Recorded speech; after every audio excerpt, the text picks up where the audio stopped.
Hey guys, want to bring you another YouTube video. This is on the latest of the NBA free agency news and updates since the NBA draft. Kind of touching base on where I think each team, or not each team, but where some of the teams did really well, and I thought that they came ahead. Biggest one I think is the Lakers that came out ahead overall. It's not the biggest free agency market this season, which works out really well because it's a short free agency period with a compact NBA draft. And then you had very little trades, I would say. I mean, it's not big impact trades that's going to be like big superstars or anything like that, unless LeBron, or not LeBron James, but James Harden or Russell Westbrook does get traded. That will be some big name. But I guess the biggest name you would say so far would be Chris Paul. Um, just wanted to, because you can see I'm a ESPN, just wanted to go through each of them. But hopefully it will show each day. And I'm just going to talk which one's the biggest one or stands out or biggest name. Demarcus Cousins, supposedly he chose the Houston Rockets, which I'm kind of surprised. Unless he's thinking he's going to be able to play with Russell Westbrook and James Harden. Let's assume those two are still there. That Demarcus Cousins is going to be able to help, but I feel like he could clog up the lane a little bit. I mean, he can shoot the three, but not be that stretch 4 or 5 that you need him to be. But he can pass up there. He is a good passer. So will be very interesting how he fits in. I don't know how much he has left. He hasn't played almost 2 years now. He's been hurt. So that's going to be an interesting one. Another news today was John Wall from the GM saying that they have no plans on trading him. Let's see. Want to keep on going. Maurice, going back to the Lakers again. What I talked about, definitely helping the Lakers roster on the bench. Sarek, I think he's a decent player. 3 years, $27 million. That's not bad. That's within his range. Definitely going to help with Phoenix and what they're doing there, especially with Chris Paul coming. He should be able to improve him too, especially if they could pick and pop. Okay, now the biggest one, I was surprised recently. Like I said, Lakers have a really good team filling out. Marc Gasol, it's definitely going to be a steal. He probably talked to his brother Paul Gasol. Figured it's going to be a great fit for him. It's going to be a great system fit for him. So I really like that move for the Lakers. So to clear room for Gasol, the Lakers are trading Mcgee and a future second-round pick to the Cleveland Cavaliers for Jordan Bell and Alfonso McKinney. Mcgee won a championship with the Lakers in 2010 and won a championship with Long Beach native Bell with the Golden State Warriors. So Bell is expected to be waived. So this is more of clearing cap in this sense. So they needed some expiring contract in that sense. But that worked out well. Aaron Baines, that's kind of more to fill out since they lost Gasol. So that took a big hit. I think the Raptors is one of the losers of the free agency. They got Van Fleet back, but they're losing Gasol and Sergio Baca. You're going to see his name popped up too. Again, that didn't help in that sense. Austin Rivers. So I think that's not bad. 3-year, $10 million deal. With the Houston Rockets, he's probably going to be, I would say, probably a pretty solid 6-man on that roster. I would say. Let's see. DeAnthony Melton, a 4-year, $35 million. That's not bad too for the Memphis Grizzlies on what they're trying to do. Tatum, not surprised, 5-year, $195 million.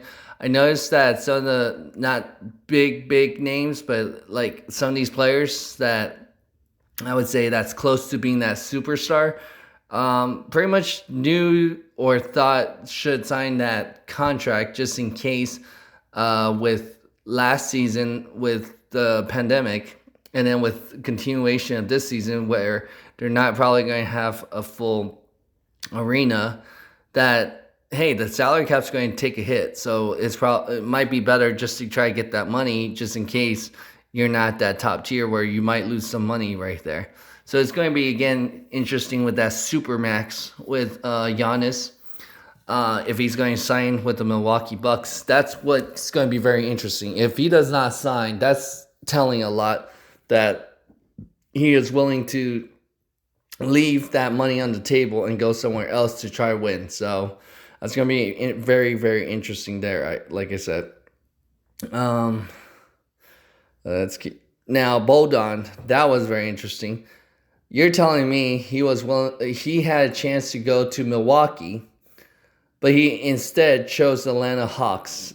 And the Kings have 48 hours to match the offer sheet. So I don't know if he is going to sign. I don't know if they will.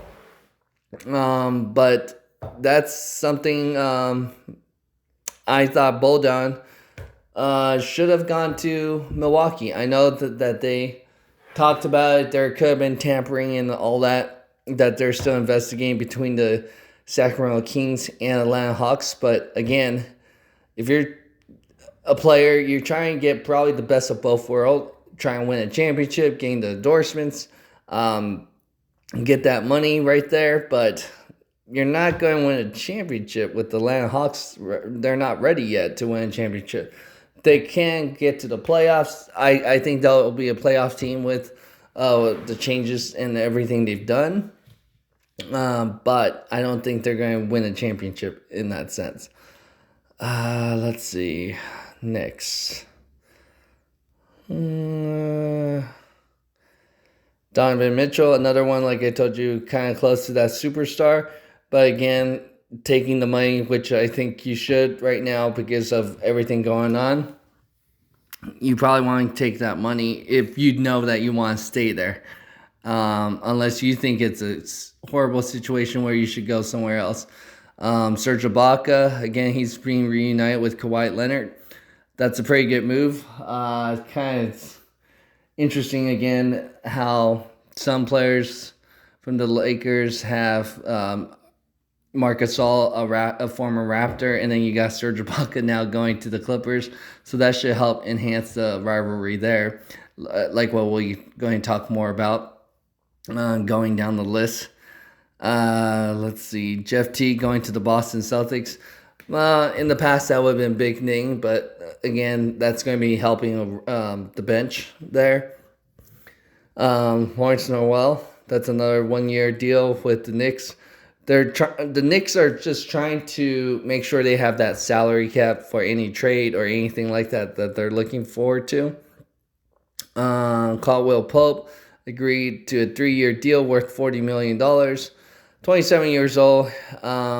I think when you do the math, I feel like you could probably get someone else for that position for that money, for that mid cap. But especially if you got someone that might want to win a championship down the stretch, that I don't know. I just feel like that's a lot of money to pay for someone like him at this point. Tristan Thompson goes to the Boston Celtics, $19 million for 2 years. So that's a little bit less than $10 million per year. So that works out too. That's what I mean. Like, if you compare Tristan Thompson to Caldwell Pope, Tristan Thompson, good. Look at his numbers, 12 and 10. 2 years older. That's the only thing that would be concerning. Carmelo Anthony, obviously, makes sense because it worked out really well for him to be able to play. And that was one of the few teams willing to give him a chance. Paul Millsap going back 1 year, $10 million deal with the Nuggets. Rondo, that was kind of interesting. That's what I'm saying. I would have rather kept Rondo for the playoffs, especially you're going to go to playoffs 2 years, $15 million, rather than Caldwell Pope. I feel like. So again, I'd rather have a deep bench, making sure that everything's solid, especially if you lose a player for COVID or doesn't want to play because of health reasons. So that's where I think having a deep bench definitely helped. Let's see, who else is there? Crowder, not bad, but again, I thought that was interesting. Avery Bradley, he opted out and he agreed to leave the Lakers for Miami Heat for 2 year, $11.6 million. Now, I think that's a pretty good pickup for the Miami Heat as long as he's going to be playing. I think for that money, that's about a little bit less than $6 million a year. Especially you're going to get to keep most of that money because he's living in Florida now, in that sense, or playing in Florida compared to California. The income tax will definitely save him there. Now that was big. Gordon Hayward, when he declined that $34.2 million player option with the Celtics and agreed a 4-year, $120 million deal with the Charlotte Hornets. So that comes out to $30 million a year. So I guess he wanted that long-term play. But that's where I am surprised where I guess Charlotte wanted him because if you looked here, really bad because in 2014, he was a restricted free agent, but the Utah Jazz matched and kept him. So this time Charlotte gets him. So I think that kind of hurt Celtics a little bit. I guess Hayward wanted to go Charlotte for a while or something, but I am surprised I would have stuck with the Boston Celtics because they're closer to winning a championship. Michael Jordan is probably one of the worst owners in the league right now, so I don't know. Unless you're thinking that LaMelo Ball is going to help turn that franchise around, but again, that's where if I was an athlete, I want to win championships with that fine line to be able to get that income. And then also you're going to win and get endorsements and stuff like that. I know Gordon Hayward's not the type of that's going to get endorsements, but so he's probably looking for that security for that income. But gosh, if you're trying to win a championship as a player, and especially you're getting on the older side, especially with the injury history, sure, it makes sense that he wants that long-term contract because of his injury history. So can't blame him if he wants that money to have that long-term contract, especially if Boston has no interest keeping him long-term. So he gets to go where he wants in that sense. Again, Fred VanVleet gets to stick with the Toronto Raptors, $85 million deal for 4 years. That makes sense for him. I think that's not bad. Let's see. Now, this one was another surprise when I heard it. Maurice Harkless agreed a 1 year, $3.6 million deal with Miami Heat. So that was another one. So I was a little surprised on that one. Seems like the Clippers were losing players at the time when that came down. The Drew Holiday kind of expanded to a 4-team trade. Steven Adams going to New Orleans. So New Orleans getting a little bit better in that sense. That's where we're going to see how that turns out eventually. Let's keep going and show you. Again, another big story this week, I would say. A former good starter, that a good role starter. You would say Trevor Ariza was bounced around a couple times this week. So I don't know if that's going to be his last team that he'll stick around, but he was traded. So he's right now currently with Oklahoma City. So he went from Portland to Houston, then Houston to Detroit, then now he's in Oklahoma City. So wouldn't be surprised if he is used later for a trade. Wesley Matthews, another shooter, signs a 1-year deal, $3.6 million with the Lakers. Again, this is really helping the Lakers, like I said. Marcus Morris, senior, 4 years, $64 million to the Clippers. Kind of opened up because of what happened. Christian Wood agreed, 3-year, $41 million. Again, the last 14 games of the season, he was playing pretty well for the Detroit Pistons. Again, is it a classic example of where he's on a bad team where he gets to put up numbers like Kevin Love back then? Or is he a real deal? Is he going to be a gem, like a steal, just like how James Harden ended up being a steal, showing that he was going to be a great player? So we'll see if Raphael Stone has that eye for talent, and if Steven Silas is going to get the most talent from this Rockets talent roster. But again, they're not going to be able to get a lot of big deals again because of what's their salary cap's at. Joe Harris agreed to 4 years, $75 million. Again, that's kind of showing that they believe in this team of their roster and stuff, which makes sense. Davis Bertans agreed to a 5-year, $80 million. He can't play defense, but he can shoot from the 3-point range. So that definitely helps Bradley Beal and John Wall, if John Wall ever gets out there. But again, there was rumor of John Wall and Russell Westbrook potentially getting traded. I think the Rockets want more. Again, because you got a healthy Westbrook that's going to be able to help play for the Wizards, and might be a better fit with those two, Davis Bertans and Bradley Beal.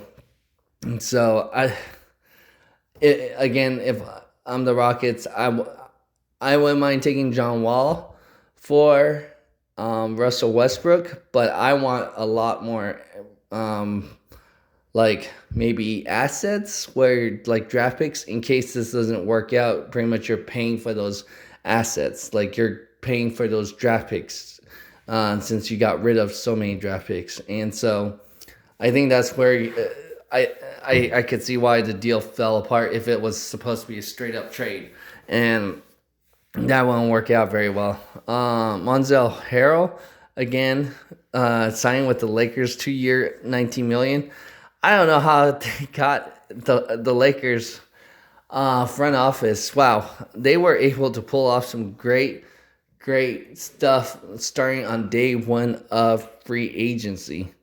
That's where I was very surprised how they were able to get this. And then again, I wonder if that fell in coincide because they were working on trying to get Montrezl Harrell, and then you had, if you see, Dwight Howard said he was thanking Laker Nation, and then it quickly got deleted on the tweet because it sounds like, hey, we might not need you after all. We're going to go after someone else and probably get some new centers.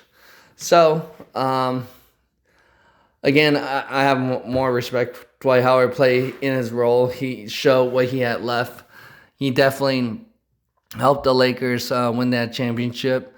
I thought he was going to come back, but it sounds like, what they were able to pick up was some great upgrades for their bench and their starters. So definitely made sense for the Lakers. So it just kind of sucks how things kind of unfolded for Dwight Howard at the time.